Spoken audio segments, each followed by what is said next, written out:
Nadat Dawid vir Goliat verslaan het Saul hom aangestel oor sy soldate en die hele volk en Saul se amptenare het gedink dis 'n goeie ding.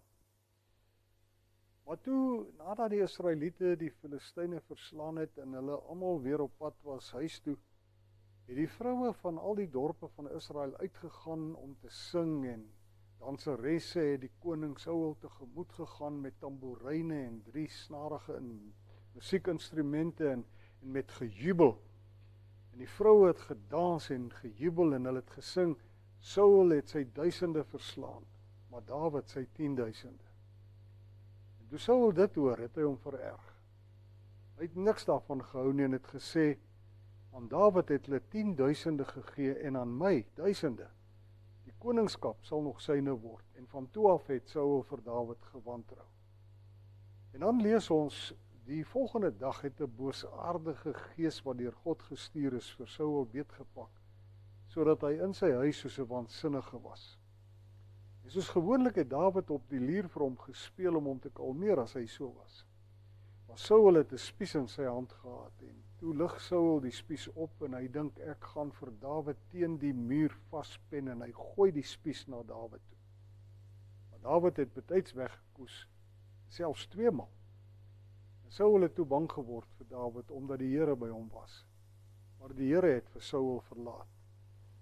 Saul het daarna nie meer vir Dawid by hom laat bly nie en hom aangestel as hoof van sy leerafdeling. En so het Dawid toe in die oorlog as aanvoerder van die manskappe opgetree en hy het in alle sukses behaal omdat die Here by hom was. Saul het gesien dat Dawid baie suksesvol was en dit het Saul nog banger gemaak vir Dawid. Maar aan die ander kant weer was die hele Israel en Juda baie lief vir Dawid en hy het in die oorlog as hulle aanvoerder opgetree. Later het Saul sy oudste dogter Merab vir Dawid as vrou gegee en vir Dawid gesê, ek gee haar aan jou as vrou, jy moet net vir my 'n dapper man wees en die oorloë van die Here voer. Saul het gedink, ek moenie teen hom wees nie, laat die Filistyne teen hom wees. Dawid sê toe vir Saul, wie is ek en wie is my broers en my familie, dat ek die koning se skoonseun mag word. Maar teen die tyd dat Saul se dogter Merab aan Dawid gegee moes word, is sy aan 'n ander man met die naam Adriel as vrou gegee. Saul se ander dogter, Mikal, egter sy was verlief op Dawid. En toe Saul dit hoor het hy gedink, ek sal haar aan hom gee, dat sy vir hom 'n vangstruk word en die Filistyne teen hom kan wees.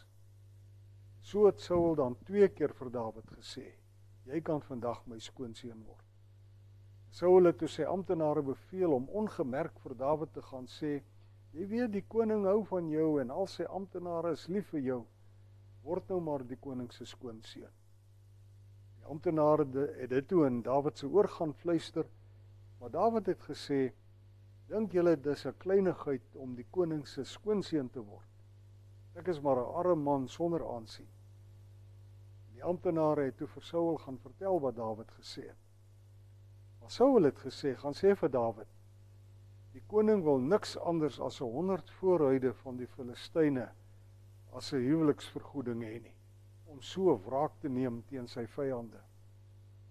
Die amptenare het hierdie boodskap van Saul aan Dawid gaan oordra, en Dawid het toe ingestem om so Saul se skoonseun te word. Saul se plan was egter dat die Filistyne vir Dawid sou doodmaak.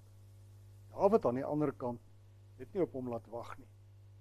Hy en sy manskappe het 200 Filistyne gaan doodmaak. En Dawid het hulle voorhuide gebring en dit aan die koning oorhandig soos Saul gevra het. Dit het toe vir Saul duidelik geword, dat die Here by Dawid is. En boonop het Saul se dogter Mikal vir Dawid lief gehad. En toe het Saul nog banger geword vir Dawid. En hy het ook nog meer vyandig teenoor Dawid geword. Daardie tyd het die regerders van die Filistyne herhaaldelik opgetrek om teen die Israeliete oorlog te maak, maar elke keer het Dawid meer sukses gehad as die offisiere van Saul, en so het hy steeds meer aansien onder die mense gekry.